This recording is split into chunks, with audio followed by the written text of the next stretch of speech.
Hey, what is up, everybody? This is Steve Breach coming to you here with a reaction to last night's AEW big main event that went down. Of course, that was the Young Bucks teaming up with Kenny Omega, going up against LAX with Chris Jericho.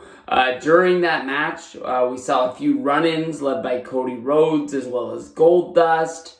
But at the end of the show, the big surprise to end the show was a returning. I'm going to go by his new name, Jack Hager, a.k.a. Jack Swagger from WWE. Many people that have been with the channel for years have known that back early on, in the early days, I was one of the very few fans of Jack Swagger in WWE. I was always pushing for him to regain the success that he had in the early days, becoming the ECW champion, jumping over to Monday Night Raw, becoming the United States champion, winning the Money in the Bank at WrestleMania 26, and then cashing in to become the World Heavyweight Champion.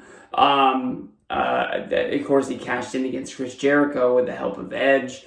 When he was World Heavyweight Champion, getting a very clean victory over Randy Orton at, I believe, at Extreme Rules that year. But then shortly after losing the championship, was left off of SummerSlam, sort of downgraded into going after, well, I guess first was he joined Vicky Guerrero's stable with him and Dolph Ziggler, where they were feuding partners fighting for the love of Vicky, because Vicky was going to equal them becoming a singles champion again in WWE. I don't know. He became the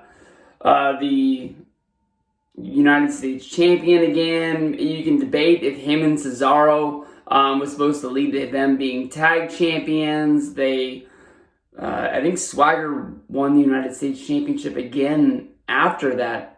I'm not 100% sure, but he got really over for the feud against Rusev, but that was easily just to put over Rusev because Rusev was becoming one of the biggest heels in the company at that time. But one thing led to another. Jack Swagger's run in WWE did not end the way that I thought it was going to, but until the day he left, I supported him. After he left, I thought he was going to pop up in Impact Wrestling. Instead, he started wrestling some sporadic independent shows. He never really came to the West Coast where I was able to support him. The rumors would pop up here and there along the way that he was going to join New Japan Pro Wrestling, but that never came to be. Instead, he has started to fight for Bellator. I believe he's had 2 fights. The first fight was really hyped. He was able to get the win. He looks like somebody that they want to push to go after the championship. Being a guy who's going to fight for Bellator and at the same time fight for AEW on their roster, the first thing that comes to mind, honestly, is the guys that have fought for Bellator that Spike TV would put on Impact, like Tito Ortiz or Rampage Jackson. You could think about King Mo in TNA, and none of those, besides for Bobby Lashley, ever really worked out, being, part-time MMA guy, part-time professional wrestler, bouncing back and forth. So I can honestly say that, maybe Bobby Lashley drew a blueprint to make it work. Hopefully that's going to work for Jack. I think that it looks like he's going to be a big deal in AEW. I listened to Dave Meltzer on the Wrestling Observer podcast today. He kind of made it seem like that Hager is going to be joining into his stable. With Chris Jericho, he's kind of going to be the muscle guy. The first thing that comes to my mind about being the muscle guy in a kind of like a group or a stable, I think of the New Nexus and Mason Ryan. Mason Ryan was the big dude who came into the New Nexus. He looked a lot like Batista. He was jacked to the gills.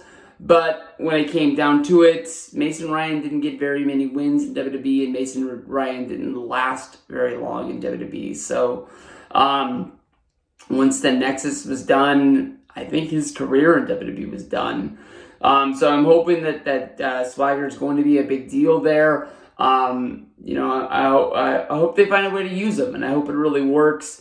Shawn Spears, who came in to AEW, he started the feud with Cody Rhodes, where he turned on him, hitting him with the chair. That got a lot of press because it split Cody's head open. They had a good match on the pay-per-view, and as far as I know, Shawn Spears wasn't on the AEW debut show, so I don't think that really means that he's being, left off or forgotten, but I'm hoping that it's not just sort of like a one and done, and they got some good writing over there in AEW.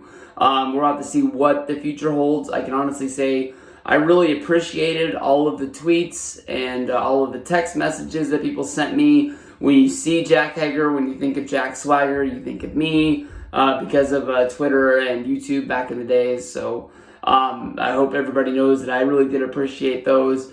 I am checking the AEW shop site, looking to see when he gets a t-shirt up sooner than later. I want to be one of the first guys to get it. So if anybody sees that, let me know in case I missed it. Even if I already bought the shirt, I'm not going to tell you like, oh, screw you. I'm really going to appreciate any help I can get on this. So thanks for helping me out, guys. Thanks for pushing this guy. And I'm hoping that AEW is going to be brighter futures for Jack Hager. And we can see him becoming the AEW World Champion soon.